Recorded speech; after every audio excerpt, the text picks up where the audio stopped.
funny that philosopher Kierkegaard, you don't usually hear a joke that starts like that, by the way. He wrote 150 years ago, and he was one of the first people who really wrote about anxiety. He was one of the first psychological philosophers.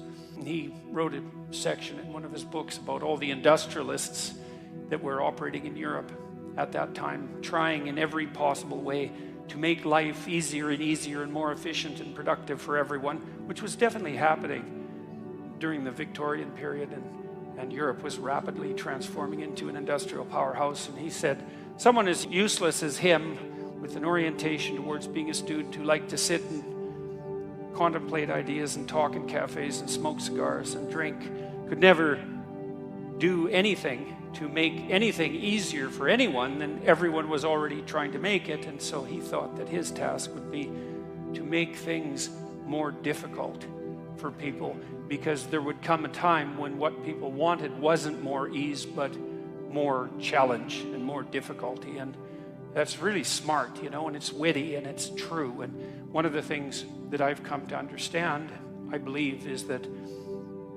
and Dostoevsky knew this too. He wrote about this in Notes from Underground. It's a great book, very short book, brilliant, absolutely brilliant. It's the confession of a miserable, resentful, like murderously genocidal bureaucrat who evaluates his own soul, I suppose, and confesses his sins. And it's also a critique of the idea of utopia oriented towards security. And Dostoevsky, who was dealing with the set of ideas that are really tearing us apart culturally right now, this idea of a eventual utopia based on something like security and safety. Dostoevsky really objected to that back in this, like 1860, a long time ago. He said, the thing about people that you don't really understand is that, he said, fundamentally we're ungrateful and we can curse. That's what distinguished us from the animals, which I thought was pretty damn comical. But he said something very interesting. He said, if you set up a utopia so that all people had to do was eat cakes and busy themselves with the continuation of the species, that after enough of that, which would happen quite quickly, people would just go mad just to break things, just so something unexpected and remarkable could happen, and that we're not built for security and safety, but for something, well, let's call it adventure, something like adventure. That's a good thing to know, because you don't want to suffer unduly. That seems reasonable. And you might think, because of that really what you want is happiness. But then Solzhenitsyn, for example, he wrote about what happened in the Gulag Archipelago under Stalin and said, if your goal is happiness, what are you going to do when the jackboots hammer down your door at 2 a.m. and haul you off to the prison camp, because you're not going to be happy there. And so, happiness is a boat that's easily capsized, and the waves are always there. And so if your philosophy is one of, say, impulsive happiness, same sort of thing Dostoevsky was pointing at, and Kierkegaard, then you're not prepared when all hell breaks loose. And all hell, it will absolutely 100% break through at some point in your life. And you're lucky if it won't be decades. It'll certainly be some of it, and it might be a lot of it. And for some of you, it's going to be damn near the whole thing.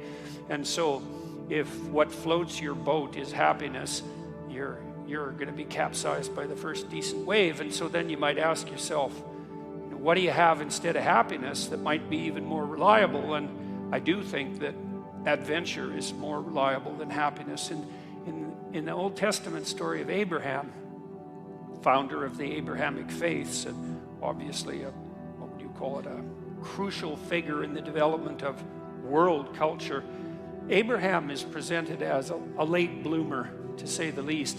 He's like 83. People lived longer back then, at least so the story goes. And he had a very rich father by nomadic standards, and he could just sit around in the tent all day, and a doting mother and a rich father, he could just sit around in the tent all day and eat peeled grapes and busy himself with the continuation of the species. And but God appears to him and says, get away, get out of your security, get out of your comfort. Leave your family, leave your community, leave your nation, go out into the world. And it's very interesting. It's a very interesting story. It's very interesting to contemplate it from both a psychological and a religious perspective, because what God is presented as in that book, which is a crucial book for as I said, for world culture, is God is presented as the manifestation of the Spirit that calls even the too secure and pampered to adventure. And then Abraham has a pretty rough time when he goes out and has his adventure. It's not all, Skittles and roses from then on in. Quite the contrary. And he runs right away into like a conspiracy of elites to steal his wife. He runs into tyranny, runs into starvation. He encounters war. It's like he goes out in the world and he has the whole tragedy of his life, both on the social and political front and individually, But the promise is the promise of adventure, and the implication is that if you have a sufficient adventure, then that cannot so much protect you from suffering, because perhaps that is impossible, but to justify it. And because you kind of know this in your own life. When you look at your life, you might look back on travails that you've undertaken, and they've done end-of-life surveys with people and asked them what they regret. And, people don't regret what they did that didn't work. They regret what they didn't do that could have worked.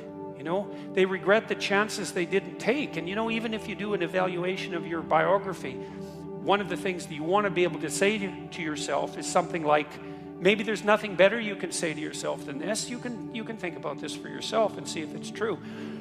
That was extraordinarily difficult, but it was worth it. And, it's not like you can have one of those without the other, because you can't imagine that you could have some confidence in what you've managed to accomplish, right? The kind of confidence that would instill you with a certain genuine sense of self-regard despite your fundamental inadequacy. To have that fundamental sense of self-regard that's grounded in something real, it has to be based in a narrative that approximates that was extremely difficult, but it was worth it. You have to have both of those. And so that's interesting, because one of the questions we always ask ourselves, this is the theodicy question, technically. You see the suffering in the world, you see the suffering of children, you see maybe your own children or your suffering, and you wonder, well, how can reality be constituted so that I can have faith in its essence when there is so much suffering? And one answer to that is something like, well, how much suffering do you want? And you might think, none. It's like, yeah, I don't think so. I don't think that's right. At least you want something approximating optimized challenge. So you could say, at least you want to be pushed to your limit. And maybe you find the most exciting times in your life. In fact, you'll pay for this. You'll pay to have this experience, to be pushed to your limit. Like, not beyond it, or maybe even a bit beyond it, And maybe not so far beyond it that you crumble and break and things fall apart. But, could you be pushed to your limit optimally if there wasn't the possibility of falling apart and breaking? Like, that's an open question. How are you ever going to take something seriously if the consequences aren't actually serious? And there's something delightful about dancing on the edge. That's why Hawaiians believed that surfing was sacred, and it's because to surf you have to be on the edge, right? And the waves can come and take you out at any moment, but without the possibility of the waves rising to take you out, then you can't dance on the edge. And maybe that's exactly what you want to do, and there's good evidence from the neuroscience literature that consciousness itself is something akin to dancing on the edge. So technically, when you're conscious, when you're awake, your brain is occupying a position between something. It's a position that's something like between chaos and order. And if your brain's maximally ordered, well, you're just bored, nothing is changing. And if you're chaotic, then it's anxiety and catastrophe. But you want to be positioned right between those two, and that's when your consciousness is optimized, And when your consciousness is optimized, then you're deeply engaged in life, and everything seems alive and meaningful. And maybe that's the solution in some profound sense to the problem of suffering, is that you optimize your interaction with chaos rather than being protected all the time from everything that could hurt you. And you kind of know this too if you have kids, because you don't want to keep your kids in an infantile state, and because when they're infants, pretty much what you do with them, say they're 6 months and younger, is you just keep them secure and safe, right? You just provide everything that you can for them. You have to do that because, well, what are they going to do? They just lay there fundamentally and squawk now and then. I mean, it's not like they're ambulatory. They can't go out and do things for themselves, and so it's up to you, and your goal is to keep them secure and safe. But once they start being able to move around, then increasingly it's sort of up to them. And if you have any sense as a parent, the psychoanalysts used to say, the good mother necessarily fails. And what did they mean by that? They meant, well, you know, if you're committed to your infant when you're a mother for the first 6 months, it's like it's all the kid, 100%, full self-sacrifice devoted towards the infant. That's the right attitude. But even by 9 months, child can crawl around quite a lot. They're developing something of an independent will.